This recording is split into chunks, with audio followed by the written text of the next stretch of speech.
Hello, magandang hapon sa inyong lahat mga kababayan ko. Magandang hapon. So marami tayong pag-uusapan dito, no? I'm so sorry if medyo wala ako sa mood. Pero I'll make sure na kahit papaano medyo maging masaya yung hapon natin. So ito yung ito yung unang topic, no? Post ito, hindi ito video. Ano ba tong nangyari dito? So nagva-viral itong post na to regarding sa Grab daw. Grab ba? Tama ba ako? Yung nagpa-order siya. So ito, no? Ito yung insidente. Just now, we ordered food worth 1,415 settled through GrabPay. Yes, the amount is not so big for some. Unfortunately, we did not receive the pansit and tokwat baboy. ETA was 11:15 a.m. but he arrived early. So bumili daw sila nag-order sila ng pansit at tokwat baboy sa Grab. Yung parang food panda to siguro, no, na nagkakahalagang 1,415. Ang estimated time of arrival 11:15 a.m. pero mas maaga daw nakarating yung rider. Sabi niya gano'n, when I checked my phone, there was a missed call and the rider said that he still had pending orders without even trying to call back. So he left. 'Di ba? May mga missed call daw yung cellphone niya. Tapos may mga pending order pa daw siya kaya umalis yung yung driver. No doorbell despite of what is stated on the special instructions. He was not even seen on the CCTV. So where were you? I checked with the neighbor thinking that he delivered it to them but none. I requested him to come back more than 4 times and told him that I will pay for the delivery fee again. So ang sinabi niyang ganon, sabi ganon nitong post, chinek niya daw yung cellphone niya, may missed call daw. Tapos ang nakalagay kasi dun sa message daw, may pending order pa daw. Kaya umalis din agad yung rider. Wala daw doorbell despite of what is stated on the special instructions. So walang doorbell na ginawa. He was not seen, hindi din daw nakita sa CCTV. Tinatagalog ko, no? Bakit kasi mga Pinoy, no, ang hilig mag-English para mag-appear ba na, na matalino. So, hindi siya nakita daw sa CCTV. Parang pinapalabas niya na parang hindi naman pumunta dun sa bahay. 'Di ba? Kasi wala daw doorbell at hindi naman daw nakita sa CCTV. Tapos chinek niya daw yung mga kapitbahay, baka daw dun daw binagsak yung order niya. I requested him to come back more than 4 times. So, ni-request niya daw na bumalik. Tapos, sinabihan niya na magbabayad daw siya ng delivery fee ulit para lang I tried to call, pero wala daw sumasagot. Tinawagan niya na. Nag-send siya ng message, walang reply. Hindi na daw siya makatawag kasi binlock na daw niya yung number. I seek assistance of Tita Lulus. Siguro doon siya nag-order, They contacted the rider and requested to redeliver or return the food. And his replies, hindi daw nagpakita yung rider. Wala na yung pagkain. When asked where is the food, wala na kayo pakialam kung saan na yung pagkain. Labas na kayo doon. Di i-report nyo. Sabi ganun daw nung restaurant. Diba? Kasi nga naman, naibigay na doon sa rider. So, COD na lang dapat. Huwag bayaran agad ang order sa Grab through ayaw ng COD for some. Please see the photos of the sunny Grab rider. Simpleng style ng pagnanakaw na hindi ko alam kung gaano niya katagal ginawa ito. Trabaho ka ng patas, tapat dapat. So ito, ang mali naman dito sa ginawa ni ma'am, pinost niya itong information. Ito kasi sa private nangyari ito May private conversation kayo niyan Dapat hindi niya pinost itong picture. Mukhang mayayari siya dito. 'Di ba? So ito naman ang opinion ko dito. Sa akin hindi ko sinasabing walang mali si Grab rider. Sa akin lang dapat pag may order kang ganyan, dala-dala mo lagi ang cellphone mo. 'Di ba? Ganyan ako pag halimbawa yung dati noon, pag may client ako nung online selling pa ako ng mga laruan noon.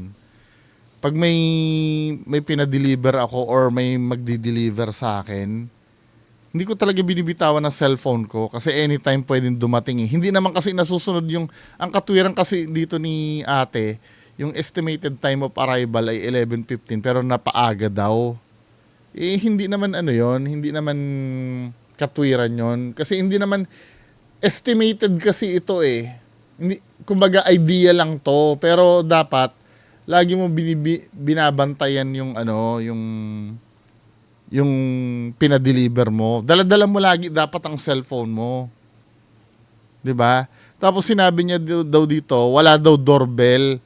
Ito naman iniisip ko, kung walang doorbell, ba't ka tatawagan? Ibig ko sabihin, baka naman dinodoorbell ka, lumilipad ang isip mo. Yung cellphone mo nga, hindi mo nga nasagot, 'di ba?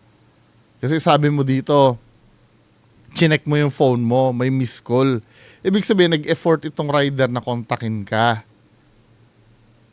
Kaya, di ba, hindi ko hindi ko rin masisi. Huwag kayong tulak bahala pag nag-order kayo. Di ba? Lagi nyo iintindihin, ito ay mga rider, hindi ito konektado dun sa dun sa restaurant na inorderan nyo. Binayaran niya na pala. 'Di ba? Nabayaran niya na through GrabPay. So, nawalan siya ng pera ng 1,415. Sa akin malaki na 'yon. Sa inyo malaki ba yung 1,415, 'di ba? Ilang araw ko ng grocery 'yon. Kaya lang dito naman tayo sa part ng rider, no. Dapat hindi rin kayo matatahimik kung hindi nyo na i-deliver yung pagkain nila. Siyempre, kung may pending order ka naman, naiintindihan ko din naman. Pero dapat sinettle mo yan eh. Kasama sa problem mo yung pagiging rider. Ang taas pa naman na ratings nyo, 5 stars. Hindi na siya nagpakita, no? Wag mo naman sigurong akusahan na nagnanakaw. Kasi aminado ka naman na may missed call nag-inform sa'yo eh. Well, kung hindi niya na yon, medyo pag nanakaw na talaga yon. Pero may effort naman kahit paano doon sa rider. May pagkukulang ka rin naman. Kaya dapat di mo na ito pinost. Di bali sana kung never kumontak sa'yo yan, yung talagang hindi tandaan nyo, yung mga nagpapadeli, responsibilidad nyo rin. Hindi nyo rin kasi naman tauhan tong mga to eh. Yes, kinuha nyo yung service, pero hindi lang kayo ang pinaglilingkuran yan. Di ba? Pag may in-order, may parating na parcel kayo or di ba? Kahit sa sa Shopee, no? Pag winarningan kayo ng Shopee na on delivery na, medyo bantay-bantay na sa cellphone. 'Di ba? Huwag laging iasa sa kung ano yung ETA. Maging sensitive din. Hindi ko sinasabing tama yung rider ha, pero responsibilidad na, lalo na yung pagkain pa, 'di ba? Kasi minsan para tayong amo eh. Parang gusto mo pa, hahabulin ka pa sa kawalan eh. Mutual dapat yung effort nun. 'Di ba? Let's say halimbawa, lalo na nakita na sa app mo, no? Sa Foodpanda nakikita 'yun eh. Na pick up na yung pagkain eh. Pag nakita mo na pick up yung pagkain, wag mo nang bitawan ang cellphone mo. Kasi anytime darating na yung yung in-order mo, 'di ba? Anyway, proceed tayo dito sa next topic. Ano ito? Galing kaming Japan. April 17, 2025 ng kaibigan ko. Dahil may X ang box niya, che-checken daw nila yung box. Pero, hiniwaan lang ng konti. Tapos kinapa, nakita kong nagbi-video nung, nakita akong nagbi-video nung lalaki. Bawal daw yung ginagawa ko. Sabi ko, nakalusot na yan sa Japan, di kami sinita. Bakit pagdating sa Pinas, Ninoy Aquino International Airport, Terminal 1, bubuksan ko yung box. Ano po ba ito, mga karil? Pilit na ipinapabura sa akin ang video ko sa harap niya. Kaso iPhone ako, naka-iCloud, so I have the copy of this. Kung hindi ko na video ito, ano pa kaya ang mangyayari dito? Kayo na po ang humusga, hiniwaan lang at kinapa ng makitang naka-video. Okay, tingnan natin.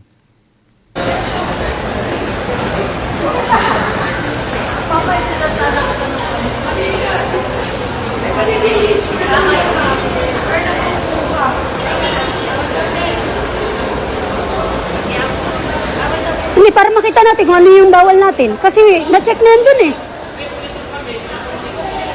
Teka, hindi ko naiintindihan bakit bawal i-video. Nasa public naman yan. 'Di ba? Protection niya ng Bakit kailangan i-video? Mali ba yung ginagawa niya kaya nagagalit siya na i-video? Kung tama naman yung gagawin, bakit matatakot ka naka-video? Hindi ko nakukuha 'yon kahit kailan. Dapat may malinaw na policy yan eh. May malinaw na policy dapat yan eh. Na pag nandyan, syempre nasa airport kayo, public naman yan eh. Bakit bawal i-video? 'Di ba? May CCTV nga dyan eh. Bakit yung mga pasahero pwede yung videohan pero yung tao nyo hindi pwedeng i-video? 'Di ba? Kung pag ako sinita na bawal i-video, asan sa memo po ang bawal i-video? 'Di ba? Asan po sa memo yon? Yung bawal i-video. Dapat yun yung yun yung wag rin kayong papasindak pag pinagbawalan kayo ng video. Asan yun? Asan ng patakaran? Ang unang dyan, nasan sa batas po na bawal i-video? 'Di ba? Unang-una, naniniwala naman siya na yung pagbukas-bukas ng packaging na yan, tama yung ginagawa niya. Bakit ayaw mo magpa-video? Tama pala yung ginagawa mo, 'di ba? Logic na lang ang iisipin mo diyan eh. Yun hindi ko naiintindihan eh. 'Di ba may nag-viral din dati, yung natulfo, yung nakalusot na sa X-ray tapos hinabol pa siya. Tapos bawal i-video na naman. Hindi ko naiintindihan 'yon. Basta pag nagsabing bawal i-video, magduda na kayo eh. Hindi naman yan eh, hindi naman private yan eh.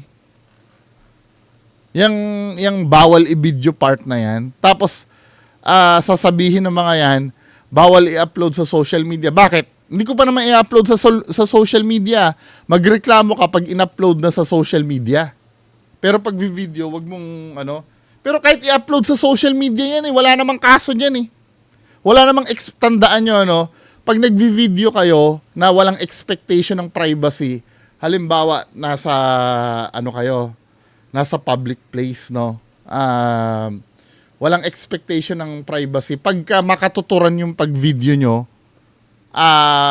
hindi walang kasalanan doon.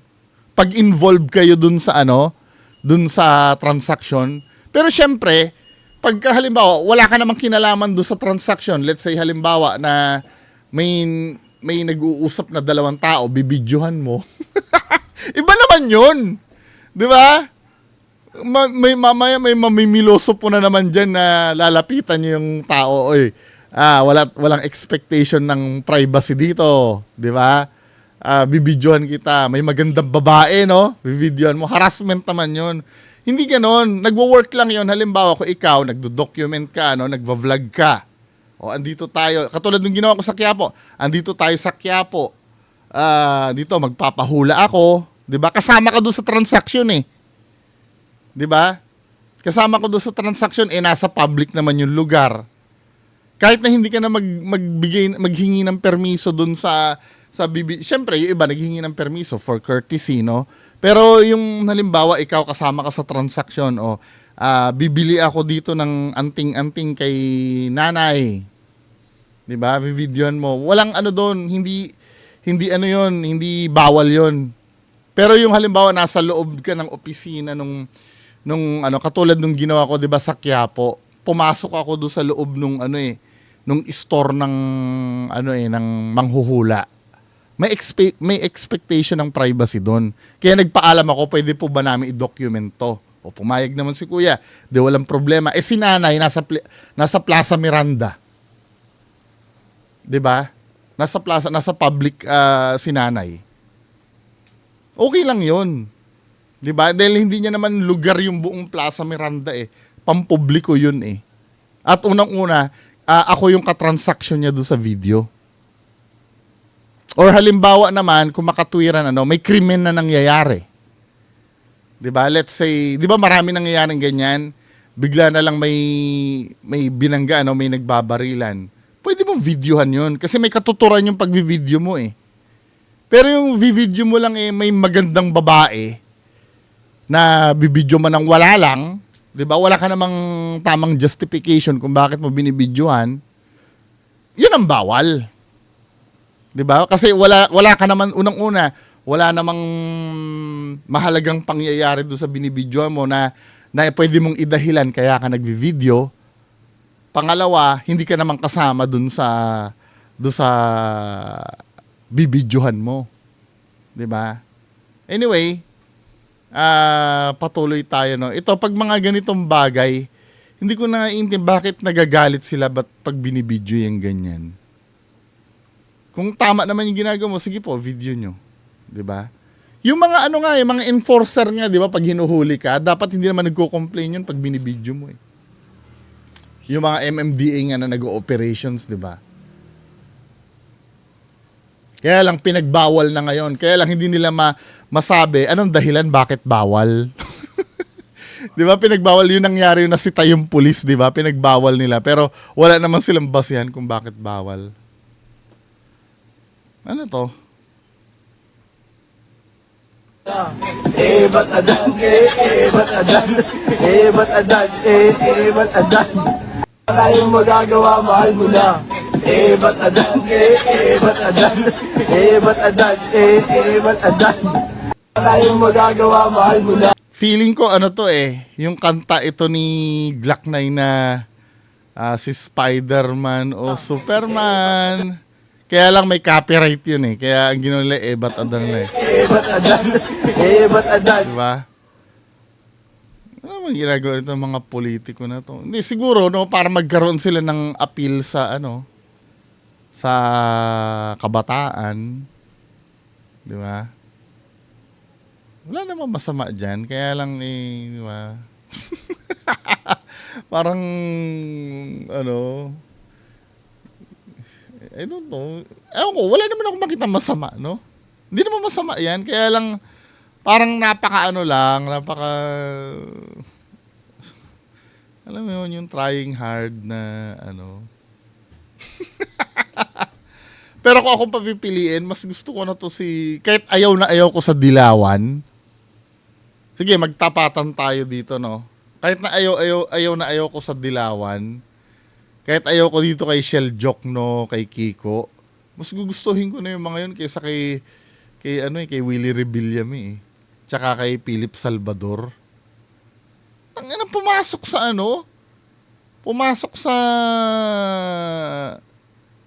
sa survey, Philip Salvador, ano ba? Diyos ko naman, kababayan ko, ano ba nangyayari sa atin? Next, ito nagba-viral to Ganda naman kasi nitong batang to, no? May itsura siya. Ano ba yung... Ba't wala sound? Loob na maganda, masipag at nakakatulong pa sa magulang ay isang magandang example na bukod sa pangarap na gusto Artistahin yung bata.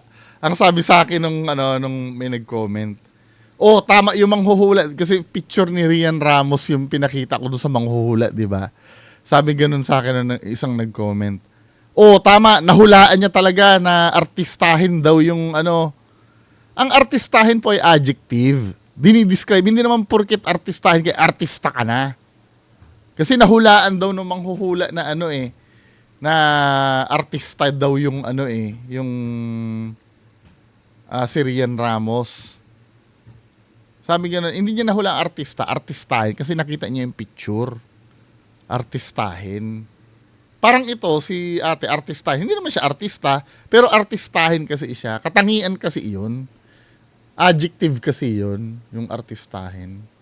Kadiploma ay posible at Ano, foreigner kaya? Ay, hindi naman, ano. Pilipino lang siguro, maganda lang siguro ang pagka-Pilipino niya. kasamang diskarte. Iba pa rin ang may diploma at diskarte sa buhay. Siguro maganda din yung nanay niya nung bata, no? Kabataan ngayon, hingi lang ng hingi. Yung may unique at napaka-cute na display ng mga sauce, tapos napakamura, masarap at classic na mga pang food trip, kaya worth it dayuhin dito sa may Divisoria. Ito yung tindahan ni Ate May na kung saan meron silang mga panindang sweet corn, Meron french sila mga panindang, ano? fries, fried siopaw, siomay, at marami pang iba. Tapos may At mga marami anak pa pang na iba. napakasisipag na tumutulong sa kanilang nanay dito. Hi! Hello po. Actually, ano yan, ano? Alam nyo ba, at some point ng buhay ko, binala ko, itong ano, yung mais na yan, binala ko magnegosyo na lang ng ganyan eh. Madali lang kaya ang preparation yan. Masarap pa. Di ba? Kasi bibili ka na lang ng ano niyan eh. Di ba may nabibili niyan sa supermarket yung nakapack na lang? Yung mga mais na yan. Hindi ka na yung maggaganon pa. Anyway. Kasi parang aano mo lang naman yan eh. Parang i-steam mo lang yan, di ba? Tapos lalagay mo na lang do sa cup. Tapos kung anong flavor yung gusto ng ano ng customer. Anong pangalan mo? Kalay po. Ilan taong ka na? 11 po. Wow, ang sipag. Tumutulong ka sa mami mo sa pagtitinda dito. Opo. Kasi bakasyon naman no? Gano'n na po katagal tong tindahan nyo? 30 years po. Wala pa po ako. Sabihin ng iba, bumabandi ka nagre-reklamo na child labor yan katulad nung kay Nening B. Hindi. Hindi, kung ano, hindi. Ang child labor kasi, yes, pwede mong ipasok ito sa child labor. Kaya lang, ang tanong kasi diyan katulad ni Nening B, no, child labor din yon. Kaya lang, ang tanong doon, sino ang may legal standing doon? Sino ang magre-reklamo para dyan? Makukumbinsi mo ba yung bata na magreklamo siya? Parang si Nening B ba? Kahit na sabihin mong pinapahirapan si Nening B magbenta doon, ang tatanungin mo pa rin doon yung may legal standing, 'di ba? Kung hindi niya naman ididemanda yung nanay niya, di okay lang. Pero kung sasabihin niya na hirap na po ako dito, 'di ba? Hindi ka pa pinapanganak. So ano itong mga paninda nyo? May cheesy corn po kami. Sweet corn po. May 10 to 20, 30 po yung mga presyo niya po. Tapos meron rin po kami mga fries dito. Kasi ito yung mga unique na sauce nyo, no? Opo. Pustahan tayo may mag-i-scout diyan, no? Aanuhin yan si ate. I-recruit yan sa showbiz. Uso pa ba yun? Yung may mga nadidiscover sa... Di ba si Nora Honor ganyan daw? Nagbebenta lang ng tubig sa train station. Doon siya na-discover. No? Uso pa ba yung mga yun? Kasi ngayon, yung nepotism na, yung porket dito kasi sa Pilipinas, namamana yung pagiging artista eh. Pag artista na yung nanay mo, mataas ang chance na ikaw ay artista na rin. kahit hindi ka karapat dapat. Katulad nung hindi naman sa ngayon magaling na si Labi Poe eh. Magaling na si Labi Poe ngayon eh. Pero nung unang sabak ni Labi Poe, panoorin nyo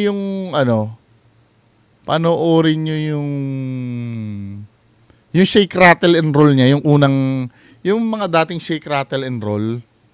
Hindi naman yung panahon nila, hindi ko na naabutan yun yung mga panahon nila Janice de Belen yung mga recent lang, yung mga 2010s ba yun o 20, yung mga unang sabak ni Lavi Poe na, na mga palabas. Talagang sobrang dry talaga ng ng acting noon. Parang robot siyang pero ngayon magaling na siya eh. Siguro dahil sa experience, no? Kasi wino-workshop kasi yan eh, natututunan mo din eh. Yung pag-acting. Pero nung dati, alam mo yun, porkit ikaw ay isang po, di ba? Pasok ka na sa nun. Ang mga nangyaring ganyan, yung mga anak nila Pilita Corrales, yan, anak ni Nora Honor, di ba? Kasi anak ng mga artista kaya Pero may mga failure din eh, katulad nung anak ni Joey Marquez, yung lalaki. Na hindi ko alam kung bakit ginawa nilang artista 'yon. Anyway, yung sinasabi ko anak ni Joey Marquez na 'yon, napanood ko 'yun sa Captain Barbell eh. Nung ako ay kinder pa. 'Di ba? Naging kontrabida. Anong name nun? Yung lalaki anak ni Joey Marquez. Na talagang wala naman talagang talent. Hindi ko sinasabi na magaling akong artista ha. Pero as an audience kasi makikita mo yun eh. 'Di ba? Katulad na halimbawa tayo ngayon hindi naman ako marunong kumanta, hindi naman ako magaling kumanta. Pero alam natin kung ang kumakanta ay sintonado. 'Di ba? Hindi naman porkit na minsan mentality bakit sinabi mong hindi magaling umara, ikaw magaling ka bang artista? Ba't kailangan bang required ba na ikaw ay magaling mag-artista bago masabi na hindi na magaling artista yung isang tao? Anyway, next video, sa airport na naman. Anong nito? For a good while, Terminal 3 had a good run on becoming a good airport. Back to normal na po mga bala inyong so laglag bala. Tingin nga. Ganyan. Wala kayo ebidensya. May video na kami kanina pa naghahalongkat ng gamit niya. May image. Ano yung pagkapunta doon kuya, biglang meron? Oo nga, may image na. Wait lang po. Di ba may image na yung pinakita sa inyo? Sana sa Tacloban pa lang naharang na kami. Bakit dito kami Ano kami ang problema naharang? sa Tacloban? Ang problema sa Tacloban, kung dito po, Sana nga sa Tacloban pa lang sensitive naharang kami na dito. Lahat-lahat po nakikita namin yan. Oo nga po, huwag muna kayo Kita tayo ng PNP. Sige, magtawag kayo. Binuksan na. Ibig sabihin yun, tanim ng bala. Kayo po may sabi niya, sir. Sa inyo na nang galing yan kuya. Sa inyo na nang galing yan. Galing na kami sa airport, tapos nagpunta kami dito, magkakaroon kami ng ganyan. Check lang nito, meron. Kanina pa nagbukas yun. Nakailang biglang nagkaroon. Kayo eh.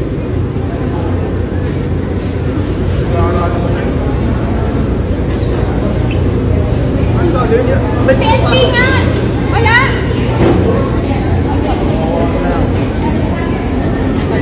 Ayan o. Hindi pa ako sinisinig.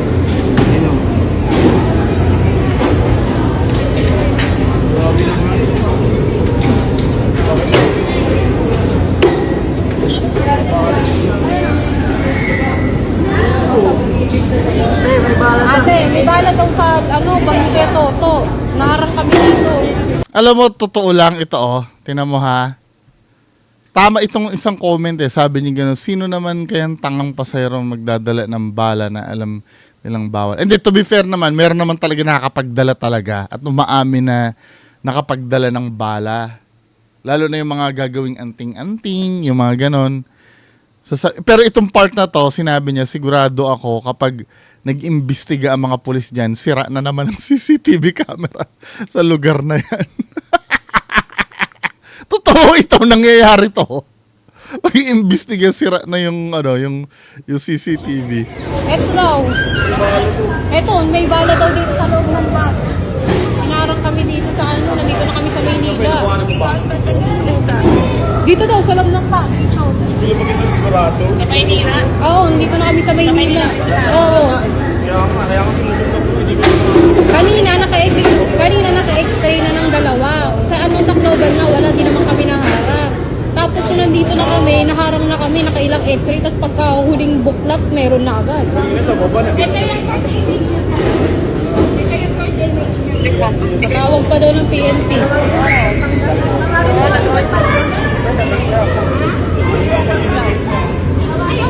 Makakarating ba yung PNP? Tingnan nga natin. Finorward ko na ha. Kulang yan eh. Sila lang kulang yan. Yan. Dito siya sa una-una na sa sir, wala ko na nakita. Pasabungan mo lang ako. Binuksan nyo na yan, te, dito lahat. Binuksan nyo na yan. Binuksan nyo na yan. Pasabungan mo lang kinuha po. Tapos pag-cover na kung meron.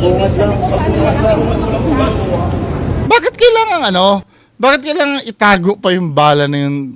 Hindi ba? Hindi, ganito. Let's say, halimbawa, ganito, no? Isang bala yung nakita. Siguro, may intindihan ko kung nailagay lang sa bulsa yon, souvenir, pwede eh. May mga nagsusouvenir ng bala eh. Pero yung itatago pa yung bala kung saan-saan, parang labo naman yata. Sa kanila daw yung bala. Tapos dito sir, ano ko na, ginano ko na ng email. Siniksik ko hanggang sinilip ko at saka nakita. Kanina pa nga sinicheck mo. Nakita ba yung bala? Wait lang, nakita ba yung bala? I-rewind nga natin. Kasi dito lang naman yan. Kasi dati nagigit na kasi tayo sa sa batas sa firearm sa kabila. Ngayon sir, dati kapag kayo isang bala, inis talaga yan. Kaso nga lang may directives ng DOJ na kapag kayo isang bala, kinukulis ka na. Basta huwag lang lalagpas ng 3 pataas kasi inis talaga. Posible naman kasi, may video nga kami, simula pagbaba namin. Nung nasa dito boss eh. Opo. Kaya tingnan nga natin. Pesa binuksan, wala. Ilang beses yung sinaglito sa ilang beses Yung dahil marunong gamit. puti lang naman ang damit. Pero yung ano niya is, nagpapakapi sa loob. Yan sila yung binuksan nila eh. Kulang yan eh. Sila lang kulang yan. Yan. Dito siya sa una-una na sa sir, wala ko na nakita. Pasabungan mo lang ako. Binuksan nyo na yan, te, dito lahat. Binuksan nyo na yan. Binuksan nyo na yan. Pasabungan mo lang kinuha po. Tapos pag-cover na kung meron. Pasabungan mo lang kinuha. Eh, tinatanggi kasi na sa kanila daw yung bala. Binakuha ba? Sir, ano ko na, ginano ko na ng email. Siniksik ko hanggang sinilip ko at saka nakita. Kanina pa nga sinicheck mo. Hindi kasi na-videohan eh, nung binuksan yung damit eh. Pagka bukas nung bag, biglang pinaling na sa iba yung camera. Kaya tuloy hindi natin alam.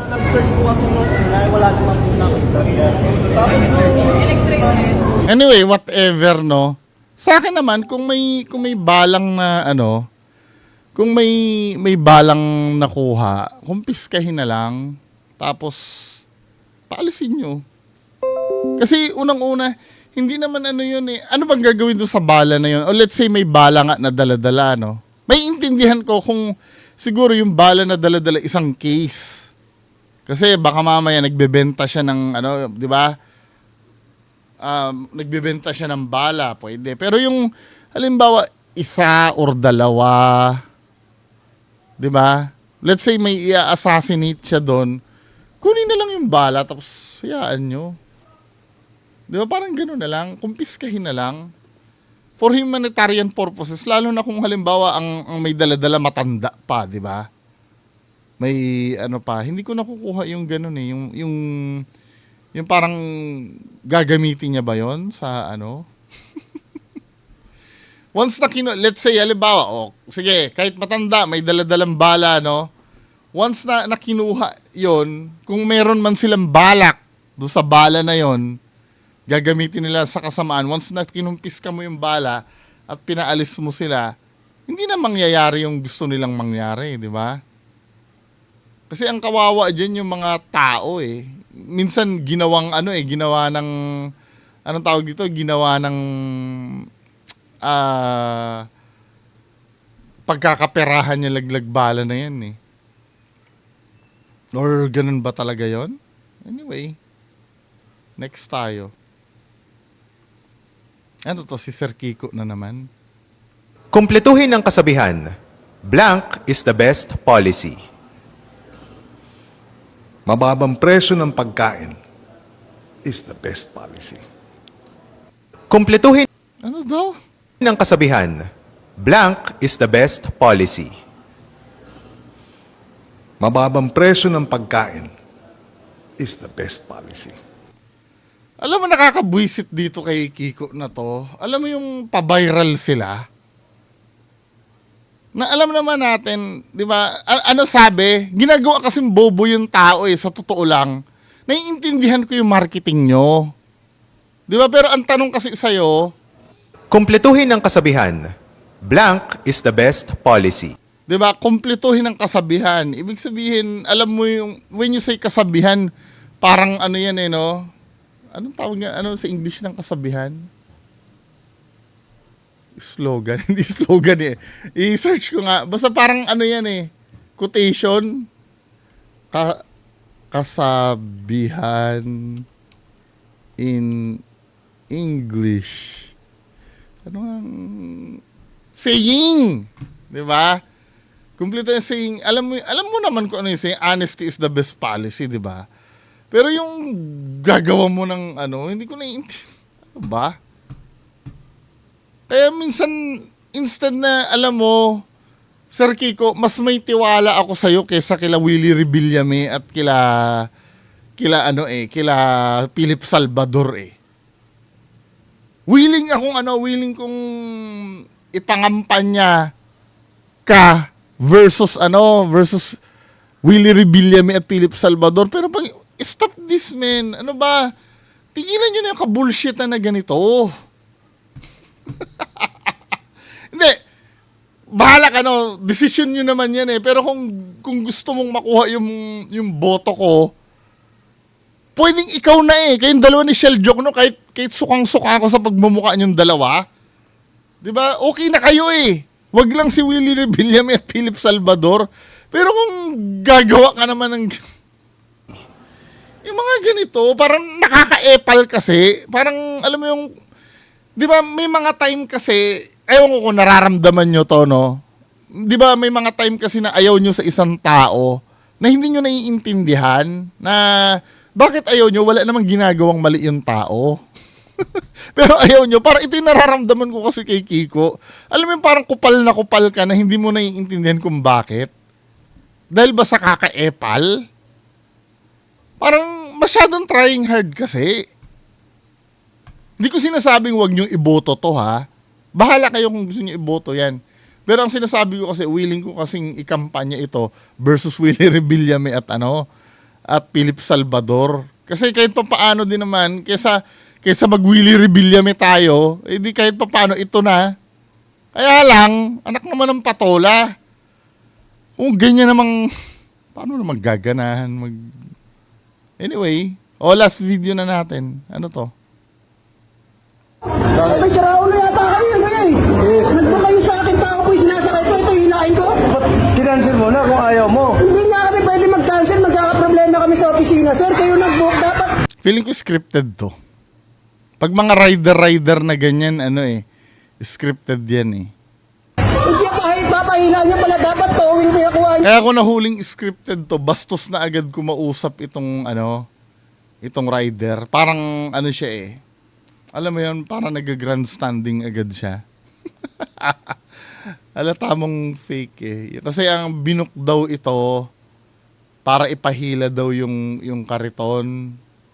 Diba? Tapos ganun agad ang reaction niya. Kasi usually, pagka ganyan, sasabihin na lang nung rider, sir, hindi po talaga pwede. Pero yung, siraulo po ba kayo? Parang napaka-OA kasi nun Tamo ulitin natin. Move it po ako, move it. Nakamotor ako. Papahata ko lang, kaya-kaya naman. Ano naman yan, boss? Pinag-aaral niyo, boss? Para naman kayo nakakaloko, nagtitrip yata kayo Nag-book kayo dito, papahatak nyo pala to? May saraulo yata kayo, The fact na ganun siya agad magsalita, wala, scripted ito. Sorry Anyway, yan lang naman po ang pag-uusapan natin ngayong hapon. Magandang hapon po sa inyong lahat. Bye-bye.